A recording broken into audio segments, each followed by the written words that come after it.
எம்பெருமான் ஈசனுக்கே நினைச்சு இருந்த இடத்துலயே இருந்தபடியே காணாம போன ஒரு கன்னி பெண்ணோட கதை தெரியுமா உங்களுக்கு?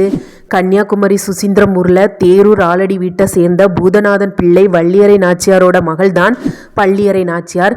அவங்க தன்னோட சின்ன வயசுல இருந்தே சுசீந்திரன் தானுமாலய சுவாமி மீது தீராத காதல் கொண்டாங்க. அந்த காதலை மித்தமாக சிறுமியால ஒரு நாள் கூட தானுமாலய பெருமானை பார்க்காம இருக்க முடியல. ஒவ்வொரு நாளும் தினமும் சுசீந்திரம் போய் தானுமாலய பெருமானை வலம் வந்து தரிசனம் செஞ்சதுக்கு அப்புறமா தான் அவங்க மனசுக்கு ஒரு நிறைவே இருக்கும்.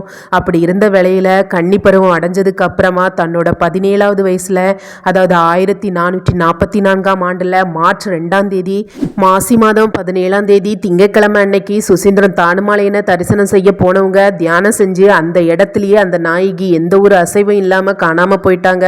தன்னோட காதலை தானுமாலய சுவாமி ஏற்றுக்கொண்டு தனக்குள்ளேயே ஐக்கியம் பண்ணிட்டாங்கன்னு அந்த ஊர் மக்கள் எல்லாம் சுசீந்திரன் தானுமாலையர் கோவிலுக்குள்ளேயே அங்கேயே வடக்கு பக்கமா ஒரு தனி சன்னதி அமைச்சு அவங்கள இன்னைக்கு வரைக்கும் அறவளர்த்த நாயகியாக போற்றி வணங்கிட்டு இருக்காங்க.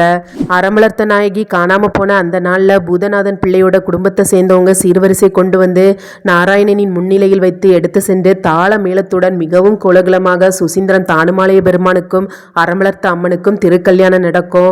இன்னைக்கு வரைக்கும் அது வழக்கமா நடந்துகிட்டே தான் இருக்கு.